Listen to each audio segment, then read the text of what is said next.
నేను జర్మనీ వచ్చిన తర్వాత ఇదే నా ఫస్ట్ క్రిస్మస్ జర్మనీలో సెలబ్రేట్ చేసుకోవడం. ఫ్యామిలీని అయితే గట్టిగానే మిస్ అవుతున్నాను, ఎందుకంటే ఇండియాలో ఉంటే సెలబ్రేషన్స్ వేరు కదా. అయినా పర్లేదు, ఫ్యామిలీ లాంటి ఫ్రెండ్స్ ఇక్కడ చాలా మందే ఉన్నారు. అప్పుడే మర్చిపోయా మీ అందరికి బిలేటెడ్ హ్యాపీ క్రిస్మస్.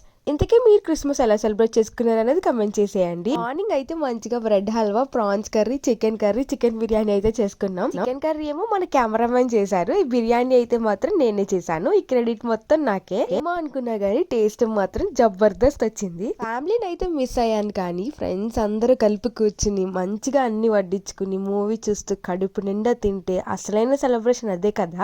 పొట్ట ఫుల్ గా తినేసిన తర్వాత అరడానికి కొంచెం సేపు సోది చెప్పాలి కదా. సో అందుకని మా సీనియర్ అన్న వాళ్ళ ఇంటికి వెళ్ళాం. అక్కడే ఇంకా మంచిగా టీ తాగేసి ఇంటికైతే వచ్చేసాం. మార్నింగ్ మొత్తం ఫుల్ గా నాన్ వెజ్ తిన్నాం కాబట్టి ఈవినింగ్ కి మళ్ళీ వెజ్ చేసుకున్నాం. పప్పు, ఫ్రై, అప్పడాలు మంచిగా వేసుకుని ఈవినింగ్ డిన్నర్ కూడా హ్యాపీగా కంప్లీట్ చేసాం. తిన్నాక అరగడానికి ఏదో ఒక వర్క్ చేయాలి కదా, అందుకే మన వాళ్ళు షో ఆడదామన్నారు. అఫ్ కోర్స్ మనలాంటి ఇంటర్నేషనల్ ప్లేయర్స్ ఇలాంటి చిన్న చిన్న గేమ్స్ ఆడరనుకోండి, కాకపోతే మన వాళ్ళు పాపం పీక్ లెవెల్లో మనల్ని బతిమాలారనమాట. ఫోన్లే పాపం పిల్లబచ్చాలు అడుగుతున్నారని ఆడాను, కానీ దుర్మార్గులు అందరూ కలిసి నన్నే చీట్ చేశారు.